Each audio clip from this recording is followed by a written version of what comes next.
following is a production of DallasCowboys.com and the Dallas Cowboys Football Club. How about them Cowboys? Yeah!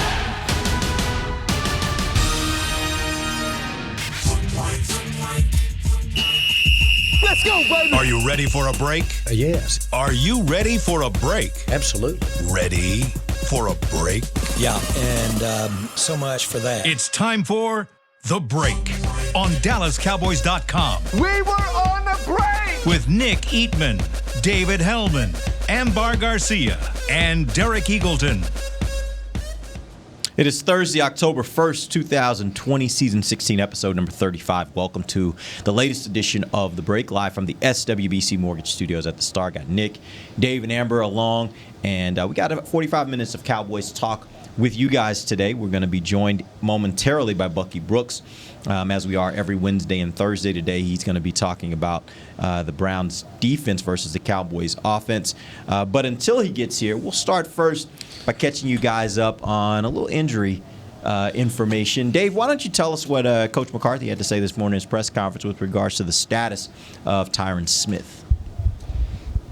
He's back.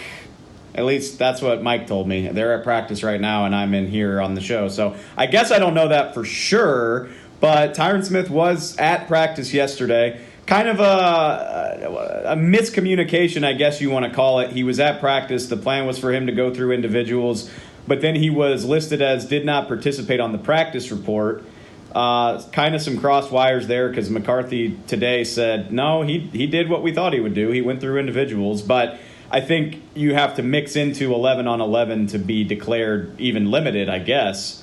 But we made sure to clarify. I think McCarthy was asked like 5 questions today about Tyron's status, including, so he's going to do 11 on 11. He's going to play real football today. And he said, yep, that's the plan. So always a good sign when somebody's practicing on a Thursday. I guess we'll see what the injury report says, but I'm feeling optimistic about Tyron Smith's availability. I like your optimism, Nick. I'm sensing skepticism from you, or was it? No, I'm laughing because I'm like, he just said he got asked 5 times about Tyron Smith, and I'm thinking that's 6 more questions than he wants to talk about Tyron Smith. Right, I mean, exactly. And to me, we talked about it yesterday. When you did not practice, I just look at that like you're sitting in your room, watching Family Feud or something like that. You know what I mean? Like, you didn't practice. But being out there with the uniform on and doing stuff and actually going through the drills, I mean, I just think that would be classified as limited. But you would think. What do I know? I would think. And what's funny is we kind of tripped McCarthy up because he was basically like, I don't really know what the designations are. Like, all I can tell you is that he was out there doing individual stuff, and, he didn't really have an answer for why Tyron was classified as a did not participate. But like I said, I assume, you have to mix into the real football to be upgraded, I guess. But we'll see. We'll see what it says at about 3 o'clock today, I guess. But it did seem like it was at least the plan that he would be practicing today. And if he practices today, then you probably feel pretty good that maybe he can play come Sunday when they have to face the Browns, particularly have to face Myles Garrett. Give me an update on DeMarcus Lawrence. What do you guys know about DeMarcus Lawrence at this point? He is still expected to be with the rehab group. He's been, doing the conditioning with Britt Brown, the rehab director, those neon yellow cords we're all familiar with. It sounds, McCarthy also said, he hasn't had a setback. I think it's just injury management at this point. I would imagine this might be a trend. Typically when you see stuff like this, it's a trend for a while until he can get more healthy. I think he'll play, but I think this is a load management thing where they're not going to ask him to do a whole lot in the hopes that he can get some snaps on Sunday. And beyond that, I assume there's really not anything else the Cowboys are worrying about from an injury standpoint of guy could possibly play this week, and maybe he's on the borderline. There are obviously guys that are hurt, but there are no other guys that we're really keeping an eye on. Not really. I mean, it sounds like Trayvon Diggs is good, and he's on the report, but I think he's good to play, and he needs to play. So that might affect anything he's got going on, anyways. Yeah. All right, let's go ahead and move our attention over to Cowboys offense versus Browns defense. Like I said, we should be joined here momentarily by Bucky Brooks to talk a little bit about that matchup. But let's start first with a conversation that I saw kind of being had around Twitter surrounding the Cowboys' offensive strategy, particular to the running game. And when you look at how the Cowboys are running, I think they're running effectively for what they're trying to do. I think Zeke's been good. I don't think this is an issue. And I saw a stat yesterday that I kind of dismissed. It was kind of stupid, but the Cowboys and the Jets are the only two teams in the league that don't have a run of over 15 yards. I really don't care if Zeke is putting up the kind of production he put up the first two games. Now, last week, obviously, they were having some issues getting the running game going. But those first two games, I felt like it was a productive running game. That all being said, do you guys buy into this concept that maybe the Cowboys need to run the ball more in order to protect their defense? Because if you get into these shootouts, your defense is on the field a long time, and it really exposes them. Let's start first with you, Amber. I think it depends on your opponent. I guess you can buy in the whole idea, and also depending on how the game is going. There are some times that you just want the Cowboys to go ahead and get the ball moving and get points on the board, because we keep talking about the tempo and can they get into that rhythm. So I think depending on the opponent and how the game is going. Otherwise, I would like to see the Cowboys run the ball more, use Zeke more, because it does buy them or help them kill time a little bit more to help your defense in that way. But I would just base it on how the game is going, not as a specific idea to go into it every week. Nick. Yeah, that's fair. I mean, like, you know, it's always, you know, dictated by the game and the opponent. So, but you know, and I wrote right after the game, I do believe that it wasn't a complaint about the play calling to say why didn't they run more. It's more about the fact that they couldn't run is hurting them, you know, and it's not, you can just say, well, look at all the yards. Yeah, but they needed to run the football there at the end of the game. When they had they were down 2, they needed to get a field goal, maybe even a touchdown. They couldn't even try to run the ball. And I thought that would have burned some timeouts by Seattle. That would have burned, some more minutes off the clock. And so they do need the ability to be balanced and run it. Yes, they are moving the ball, but when it gets down to it, they still don't have the ability to run it. And then a lot of that is the ineffectiveness of the offensive line. I mean, they seem like they want these agile guys, you know, but not really the maulers. Think about it. Conor Williams is a tackle in college. Now he's moving to guard. He's got these quick feet and all that, but I certainly don't see it helping in the screen and, you know, wide and all that kind of stuff. So they are missing the fact that they don't have big, strong guys that can, I mean, they're big and strong, but they're not like the mauler types. Dave. I mean, I don't necessarily disagree with any of that. I mean, 57 pass attempts is probably not ideal if you're trying to win football games. But I think I said this on Monday right after the game, is like, I've seen what it looks like when they just stubbornly ram their heads into a brick wall, even when the passing game is working. And I commend them for going with what's working. And I mean, you know, to go to Nick's example of the last 4 minutes of the game, there's a point there, but at the same time, like, you can accomplish the same goal by throwing the ball. Amari Cooper has 25 receptions through 3 games. He is, you know, and Dak Prescott's completing almost 70% of his passes. Like, you can throw to run the clock and extend drives. The Cowboys took 2 shots at the end zone on that field goal drive. They didn't have to do that. They could have looked shorter and looked to keep the offense on the field a little bit longer. But I think Dak was probably feeling himself with the success he was having with Michael Gallup and was just trying to go for it all. But passing the ball can keep you on the field the same way that running it can, especially as much success as they've had getting their guys open. So, yes, I would like to see the run be a little bit more successful, but I commend them for adapting and not just stubbornly going for 1 and 2 yards per carry. You know, I brought it up on Monday too, like the Vikings game last year. They put themselves in holes and wound up in way too many 3rd and longs, despite the fact that the pass was working, because they wouldn't go away from the run. So I admire the fact that they changed it up to go with what was working, but maybe there are ways that they can throw the ball or run their offense to keep themselves on the field a little bit longer as well. Amber and Dave, I want to go back to something that Nick was talking about with the run, and it sounds like, Nick, and correct me if I'm wrong, it sounds like you're saying you're a little bit concerned about their ability to run the ball. That being said, Amber and Dave, let's start with you, Amber. Are you concerned about their ability to run right now? Basically looking at this last game particularly, and some of the problems they have, particularly in the middle of that offensive line with being able to run the ball. I mean, it is concerning because you don't have your usual offensive linemen playing the way that we're used to seeing them. So, yes, when there is a change like that, it is going to affect your running game. And we know Zeke has all the power and strength to push through and get those extra yards that we always see him get. But at the same time, there's only so much you can do, and after seeing last game and the inability of them really getting Zeke going and then them being able to rely on the passing game, I do think that regardless of the situation, I do think that it's going to start improving with what they were able to get from last game. So I hope that made sense. I'm just thinking that the running game is just going to keep improving. I don't see it getting worse. Okay, Dave, what do you think? No, I'm definitely not concerned. I mean, it's way too small of a sample size. The running game looked just fine the first 2 weeks, including against the Rams, who have a pretty stout defensive line. Zeke averaged 4.5 yards per carry. You get Dak involved. I mean, they ran for 140 yards in that game. So tired. No, I'm not worried about it. If that's a trend over multiple games, sure. But 1 week where an opponent was able to do it, and by the way, wasn't able to stop the pass, no, that doesn't bother me.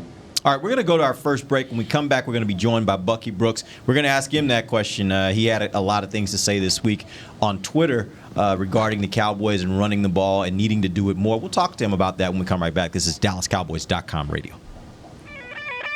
We're back with a tasty treat that's sweeping airwaves and taste buds. It's new Dr. Pepper and Cream Soda. Let's take a listen.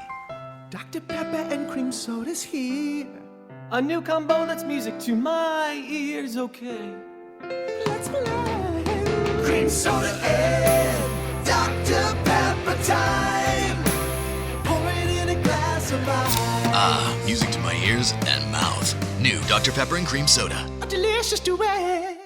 Want to use what the pros use? How about the official men's skincare brand of the Dallas Cowboys, Jack Black? Right now, you can get the Jack Black Starter, a curated collection of Cowboys locker room favorites for just $10 with free shipping. The starter includes 4 Jack Black skincare favorites, plus a full-sized intense therapy lip balm. Go to getjackblack.com/Cowboys and use the code word TEAMJB. That's getjackblack.com/Cowboys. The Jack Black Starter, $10, free shipping. Since 1865, Stetson hats are American-made with pride right here in Texas. And Stetson is proud to be on the field with America's team. Want to show your Texas and team pride too? You can. By purchasing your own Stetson, you can look just like how the flag guys do on field at every home game. Stetson hats, the official crown of all self-respecting Cowboys and your favorite football team. Get yours today at shop.dallascowboys.com or at stetson.com. It's funny. As we travel places, often we find the places we want to travel aren't really places at all. They're people. They're grandparents, moms, old friends, and new nephews. That's why at American Airlines, we've been using enhanced cleaning measures so you can feel confident every step until you get to them. So as always, our people can't wait to take you to yours. American Airlines. You are why we fly. Back to the break. There are tickets still available for Sunday's game against the Cleveland Browns at AT&T Stadium, Sunday, October the 4th. Limited number tickets are on sale. Get yours, DallasCowboys.com/tickets. Welcome back. It is the second segment of the break. We're live from the SWBC Mortgage Studios at the Star. We got Bucky Brooks joining us from NFL Network. Welcome to the show, Bucky. We appreciate you joining us today. And we're going to start where we normally start. I want you to walk through, and we got something we're going to get to a little later, but I want you to first start with, give me your greatest strength and greatest weakness of this Browns defense. Well, their greatest strength is right up front. Myles Garrett is obviously the guy that you have to stop. He's the focal point of their defense. He's playing at a high level. He's Superman off the edge, athletic, fast, disruptive. He's added some tools to his toolbox when it comes to being a pass rusher. He is a nightmare to have to deal with in one-on-one situations, but he's joined by a guy up front that you have to keep an eye on, and that's Sheldon Richardson. Sheldon Richardson is a dominant interior player, and if he has an opportunity to win against an interior player on the inside, he is going to be a problem. And so it starts up front. In the secondary, they're fine. Denzel Ward is their number one playmaker in that back end. He has the ability to snuff out and compete against number one receivers. But really, it's all about their pass rush. If they are able to harass the quarterback and have success like we've seen them have success, they can force turnovers because they want to get their eyes on the quarterback and get turnovers. Now, I heard everything you just said and the players that you mentioned, and they have talent, but I do feel very, very comfortable this week. I feel like this game, the Cowboys are going to go in there and dominate and start scoring points everywhere and get the ball moving. So, I don't know. I just want you to make me a little less comfortable. Oh, man, you're very confident. I'm a little more worried. This is a scary game for me looking at it because the Browns have kind of found their identity, and their identity stems from their offense. The reason they're able to win games of late is because they've discovered the running game. And so by playing a little more conservative on offense, running the ball, controlling the clock, limiting Baker Mayfield's pass attempts, they put their defense in position to play with the lead and to play in favorable situations. And so I just worry about this being a game where the defense can't control it. So now the offense is forced to throw on situations where everyone knows that they're throwing. And then that allows Myles Garrett and Sheldon Richardson and those guys to really come after the quarterback. And I don't think that's the kind of game that Dallas wants to get into, despite their offense being so prolific. Dave, you're up. Oh, shoot. I'm sorry. I thought Nick went before me. My bad, everybody. That's great, because I don't want Nick to steal mine. And you're going to steal mine. Bucky, I think before you hopped on, we were talking. Nick actually was talking about the lack of power on the Cowboys' offensive line, specifically on the interior. We all know about Myles Garrett. That's all well and good. But I'm curious, what did you think of Tyler Biadasz when he got into that game the other day against the Seahawks? And was he impressive enough? I'm thinking not just Sheldon Richardson, but Larry Ogunjobi too. Do you worry about their power up front? And is Biadasz worthy of a look to maybe help address that? You know, I actually like the reshuffle line, the way that it played out. When they put Biadasz inside, it allowed them to put Zach Martin on the outside, and I thought the edges were a little better. The problem really doesn't necessarily stem from Biadasz. I think the guys who, from defensive terms, they would call Waldo will be Conor Williams and Joe Looney. Like, those are the guys that are the weakest links. And so what we're seeing is when the Cowboys have problems up front, particularly inside, one of those guys are typically the culprit. So how do you protect those guys? It's tough because you want to protect the interior, but then you don't want to expose the guys on the outside. At least with Zach Martin, you kind of feel you believe that at least on that right side, we're protected. We can slide protection a little more to the left and maybe get by. But it's tough because when you're not great up front, it really limits what you can do. We can talk about running it, throwing it, or whatever, but you're very limited with what you can do with the patchwork offensive line that you're working with right now. Well, I don't want this to be my question, but you said it about Waldo, and I do recall Dave and Amber had a nice little Twitter exchange last year during a game. But can you explain where's Waldo and what that means in a scouting term?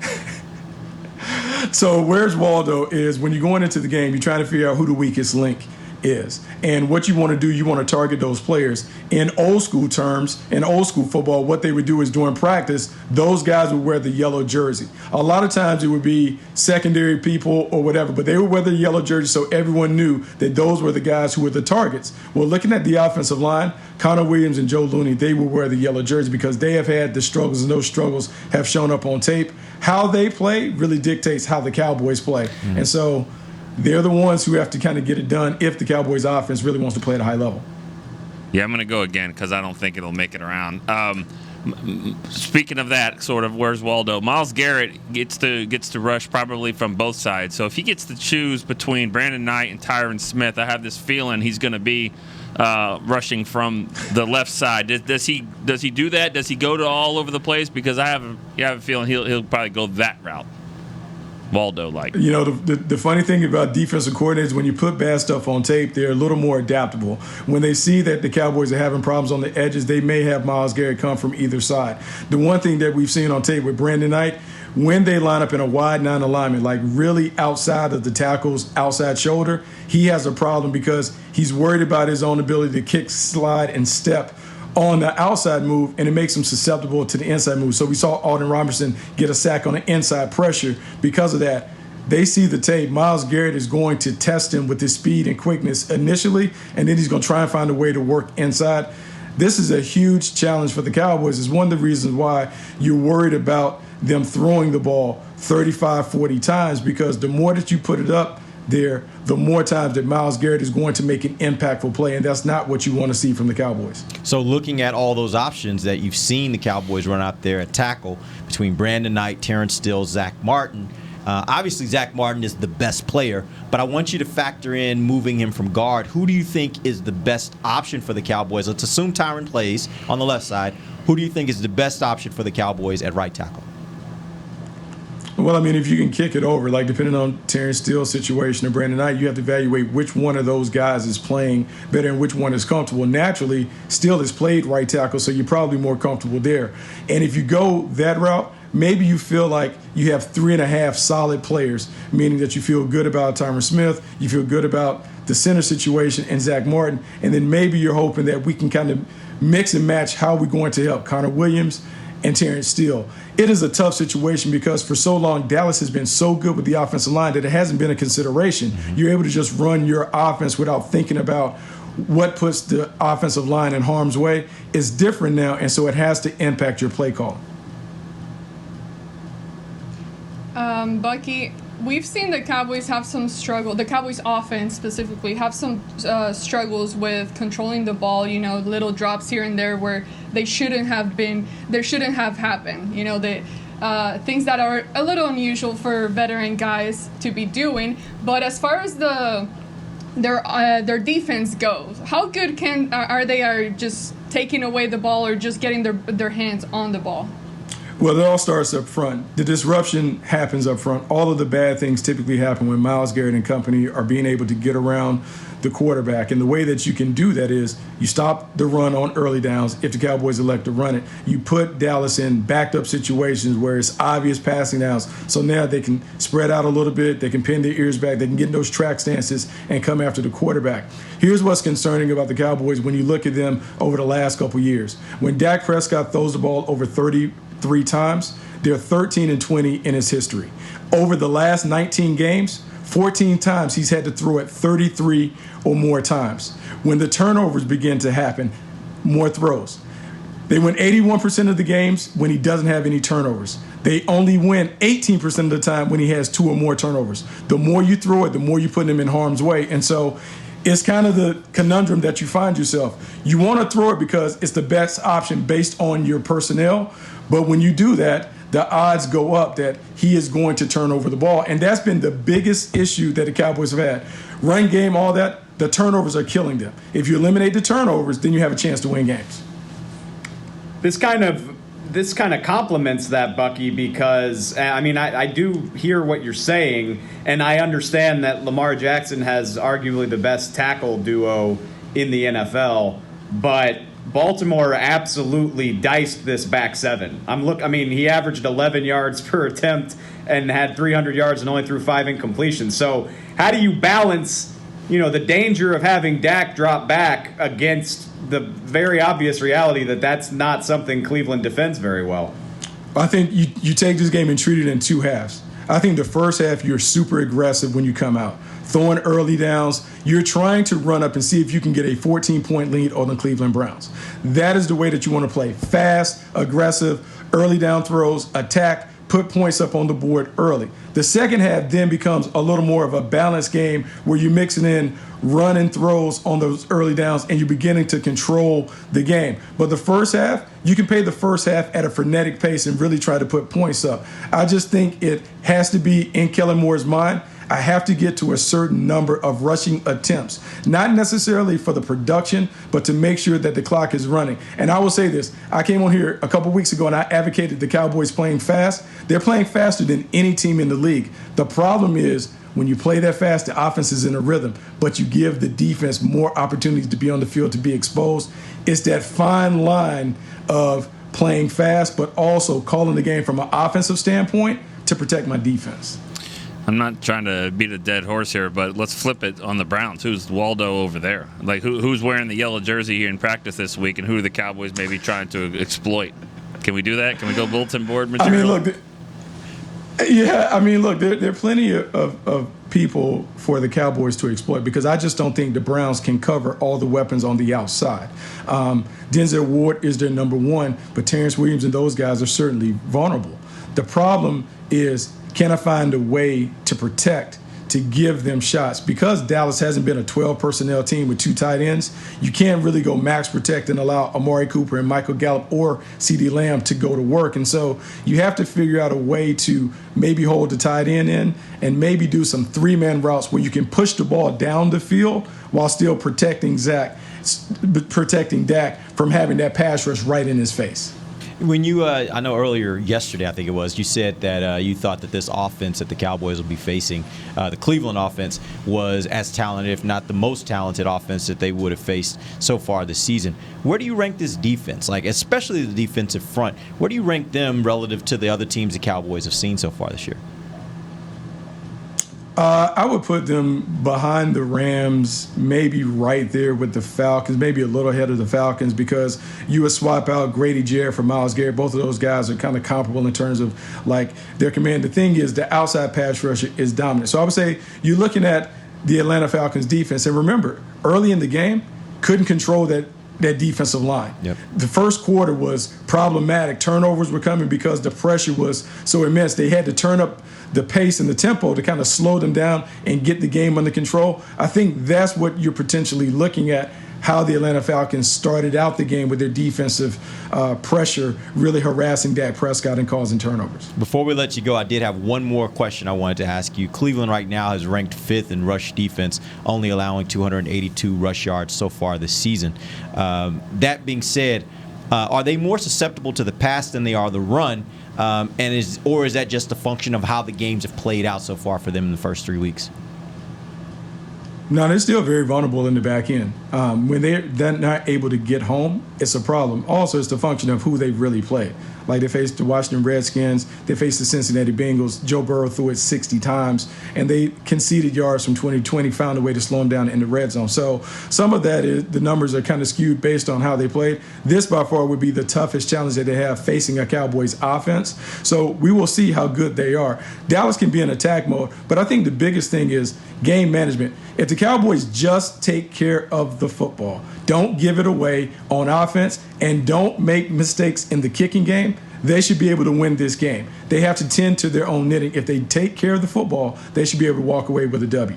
All right, Bucky, man, we appreciate you joining us. That was really great stuff. We'll see you again next week when we match up to talk about the next opponent the Cowboys have. We're going to take our final break. When we come back, we're going to get to some questions I have for these guys, maybe get to some fan questions. We'll do that when we come right back. This is DallasCowboys.com radio. Since 1865, Stetson hats are American-made with pride right here in Texas. And Stetson is proud to be on the field with America's team. Want to show your Texas and team pride too? You can. By purchasing your own Stetson, you can look just like how the flag guys do on field at every home game. Stetson hats, the official crown of all self-respecting Cowboys and your favorite football team. Get yours today at shop.dallascowboys.com or at stetson.com. I'm Jay Novacek, former tight end for the Dallas Cowboys. Back in the day, I was the guy who always got the tough yards, and that's why I run with John Deere today. In fact, I have a John Deere 3025E tractor that can handle any yard work I need to do, even the tough yards way out back. So if you have 1 acre or 1,000, John Deere has the equipment that's just right for you. Visit a John Deere dealer today and run with us. We are the official tractor provider of your Dallas Cowboys. Want to use what the pros use? How about the official men's skincare brand of the Dallas Cowboys? Jack Black. Right now, you can get the Jack Black Starter, a curated collection of Cowboys locker room favorites for just $10 with free shipping. The starter includes 4 Jack Black skincare favorites, plus a full-sized intense therapy lip balm. Go to getjackblack.com/Cowboys and use the code word TEAMJB. That's getjackblack.com/Cowboys. The Jack Black Starter, $10, free shipping. We're back with a tasty treat that's sweeping airwaves and taste buds. It's new Dr. Pepper and Cream Soda. Let's take a listen. Dr. Pepper and cream soda's here. A new combo that's music to my ears, okay. Let's blend. Cream soda and Dr. Pepper time. Pour it in a glass of ice. Ah, music to my ears and mouth. New Dr. Pepper and Cream Soda. A delicious duet. Back to the break.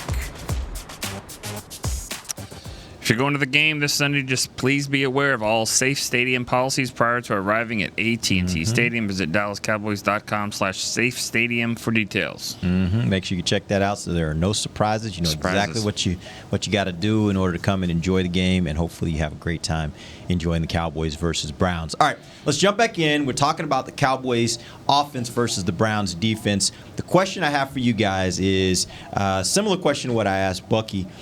This defense has only given up or has not given up 100 yards or not giving up more than 100 yards per game. They're giving up on average 94 yards per game. They're ranked 5th in rush defense in the league.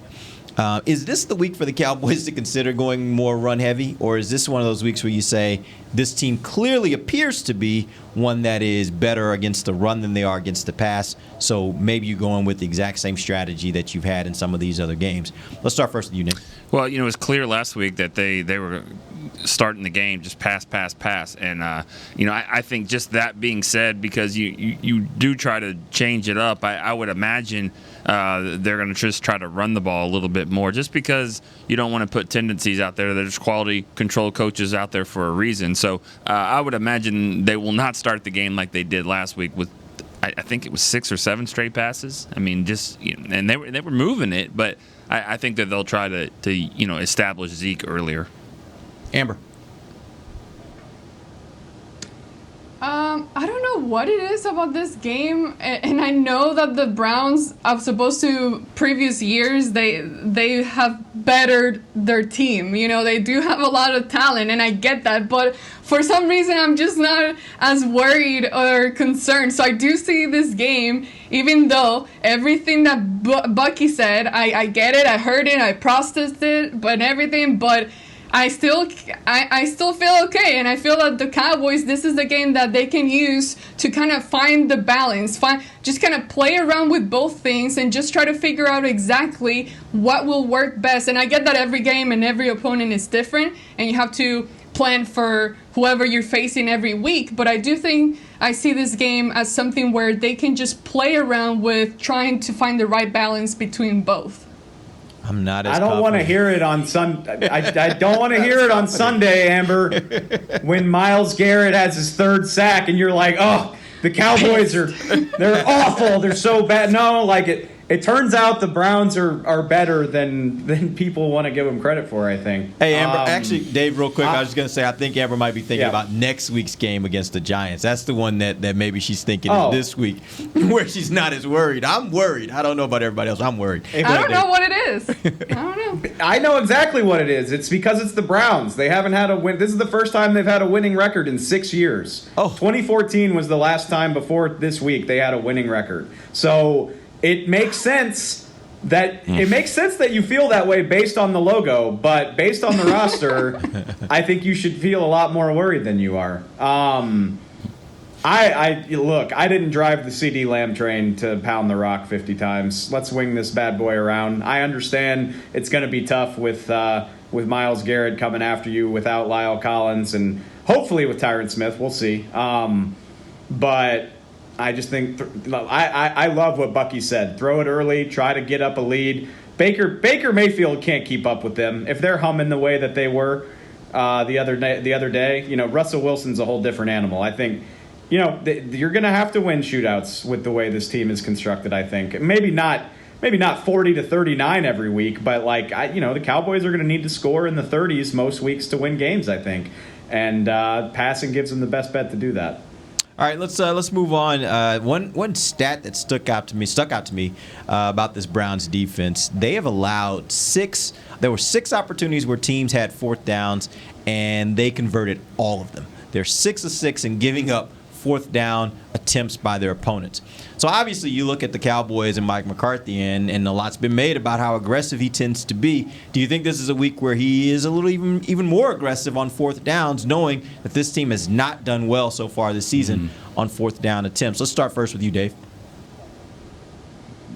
I don't foresee him being more aggressive. I mean that's an interesting stat, but I'd also love to know the context. Like, True. have they given up 6 fourth downs of 3 yards or more, or were 5 of those fourth downs 4th and inches where you really like your chances to convert no matter what? So I don't think that stat is going to make Mike McCarthy more aggressive. I just think he has shown through 3 weeks that he's willing to be aggressive pretty consistently. So I would guess we're going to see a fourth down attempt or 2 this weekend. I would guess we're going to see them opting to do that over special teams plays, but that's just been a trend through 3 weeks, more so than because of anything the Browns do. Amber.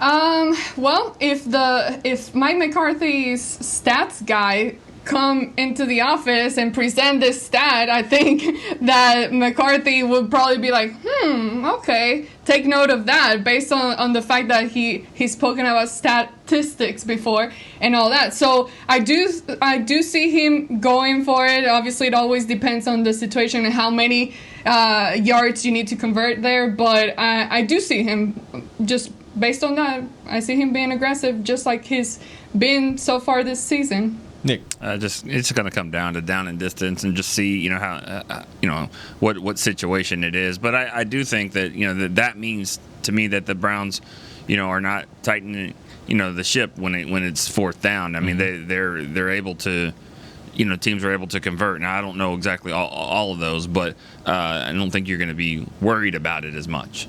All right, Amber, real quick, let's get a couple fan questions. We haven't had a chance to get to some of those fan questions. Let's see if we can get a couple here before we end the show. Okay, I have one right here that says, this person is saying, it's been implied a few times on the show that Mike Nolan is a great coach. I've gone back to look at the teams and the defenses he's been a part of in the past. Am I missing something here? What has warranted so much praise? Anyone? I'm trying right here. No, I'm trying to think. I'm trying to think of how I want to phrase this. I'd have to go back and listen. I think the big thing that I've always said with Mike Nolan is experience. I mean, if he was great, then I think he wouldn't have had as many jobs as he's had over the years. So yeah, I mean that's a fair criticism. I just think in terms of what we thought bit the Cowboys a lot last year was guys learning on the fly. Coordinators who are in their first year on the job, guys who don't necessarily have a lot of experience. Mike Nolan might not be the best coach in the world, but you can't say that about him. I mean, I imagine he's seen everything the NFL can throw at you. And like I've said already this week, that gives me optimism that he can adapt his game plan to fit what he's working with, as opposed to other guys that have been here in the past. So it's fair, though. And maybe that's part of the offseason hype train that, new doesn't always mean better, I guess. But I think his experience, at the very least, is valuable. Yeah, I mean, I think that, it's easy to say, well, when you're doing implementing a new defense, that maybe, it's you're behind the 8 ball when you don't have as much time to practice and with the offseason the way it is. But, I mean, I think he's one of those guys that's proven to be a pretty good coordinator, a versatile coordinator. But, through 3 games, it hasn't happened yet. But, I mean, let's just wait and see. Let's see what happens when you face, the Browns, the Giants, the Cardinals. Let's see what happens at these 3 home games, and if we're having a different opinion over the defense, if it's just average, if it's still bad, if it's maybe decent now, I don't know. Let's try to get another question here, Amber. I think it was earlier this week where one of us somewhat mentioned Randy Gregory and when he gets back in and all that. So there's a question just kind of going back to that whole subject of what happens when Randy Gregory gets back into the team. How much are you guys expecting him to be of an impact? I think. I mean, I expect him to. Go ahead. No, go ahead, Nick. I'm sorry. I think McCarthy said he's making some progress. He said that today. But the good thing about him is that schemes and all this stuff, he'll come in at times on 3rd and 7, 3rd and 9, and he's got one goal. And that scheme that plan is the same when he was at Nebraska, when he was in Rod Marinelli's defense. Is go get the quarterback. So I'm not saying it's as simple as that, but that's a good way to ease him in on passing situations to say, get around the edge and try to get to the quarterback. We'll continue to work with the rest of the scheme. If he can just get in and rotate, then that's enough for me. It's funny because maybe Alden Smith is changing people's expectations of what you can do after a long time away from the game, but Alden Smith was also a 20-sack All-Pro at one point during his career. We haven't seen that from Randy. Actually, Randy's walking past me as we speak out on the practice field. You're not supposed to see that. I mean, the guy had... Well, he's walking inside. I'm not giving away strategy. I know. Anyway, he had 6 sacks in 2018. I think he can rotate, start out somewhere between 25 and 35% of the snaps. And I bet he can contribute a handful of sacks to this defense once he gets up to speed. I have a follow-up question on that, Amber, real quick. I want to ask these guys, like right now you look at this team, and Alden Smith obviously is performing above expectations. He's leading the league in sacks. But I think all of us would probably agree that you're not getting as much pass rush as you maybe hoped for from Everson Griffin and from Tank Lawrence. That being said, do you think that maybe part of the issue is scheme-related? We are seeing these guys out in coverage some. That's not something that Tank has done, I know, here before. Do you think that maybe some of the things they're asking them to do schematically are affecting their ability to be able to be effective pass rushers? I mean, you can say that, but I don't think they're in coverage that much. I mean, the 3-4 defense is designed for those guys to get wide and to kind of really open things up and get to the quarterback. So everything I've ever been told about a 3-4 scheme, or at least guys that are standing up, is that it should allow them to get to the quarterback more. So I'm not there yet to say that it's the scheme so much. I don't know. I don't think that they're as healthy as they need to be or conditioned. Remember Griffin was off season and before he signed with the Cowboys. So I mean, I just think that they're working back into this, but I don't know if it's scheme just yet. Dave. Everybody was so sick of the last scheme by the time Rod Marinelli and that staff finally left. So even if it's not great, I got to be a little bit more patient before I'm talking about blowing things up 3 games into a new situation. Like I said though, I mean, there's got to be ways you can tweak to make improvements in the meantime. I'd love to see Mike Nolan blitz a little bit more often. I don't think the Cowboys have done enough of that. But as far as overhauling things, it's week 4 of the first year. I'm not there yet. Amber, what do you think? Look, I've never been on a football field without wearing heels. So it's tough for me to say certain things, but the way I see it, all of these guys are at a professional level. So there is a certain knowledge and expectation once you hit the NFL. And to me, I just don't understand how complicated or how difficult it is for these guys to be able to adapt to something that the coaching staff is doing, to be able to adapt to something new. And I keep mentioning this because I keep hearing it from certain defensive players where they talk about wanting the game to be simplified a little, and we talk about the secondary and the miscommunication there. So I guess I'm just having a difficult time kind of understanding why this is so difficult after, I guess, 3 weeks that have gone by. Yeah, the thing about it for me is, as I look at that, Amber, just particularly to your point, This is a fast game, and we all have been on the sideline during games. We see how fast this game moves. These guys are big, but they move, and they move quickly. That being said, I don't think it takes, like, if you're just even second-guessing yourself just a bit, like if you're off just a tick, it makes a huge difference in your ability to be able to get to a certain spot or be able to be effective in pass rush or whatever it is that you're trying to do on the field. And that's where I do kind of understand the idea that if they don't completely understand and are just playing just by instinct because they know the defense, that could be a problem for them, because I do think it may slow them down just a little bit. They're thinking a little bit too much, and when you have to do that, that slows you down just a tick, and that may put you off, especially when you're playing a position like linebacker or when you're coming off to try to get a pass rush to get to the quarterback. Like, time is important.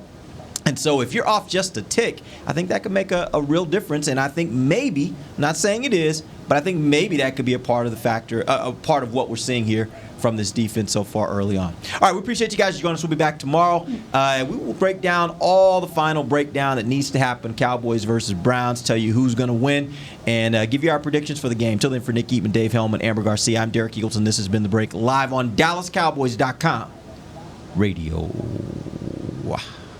This has been a production of DallasCowboys.com and the Dallas Cowboys Football Club. How about this, Cowboys? Yeah!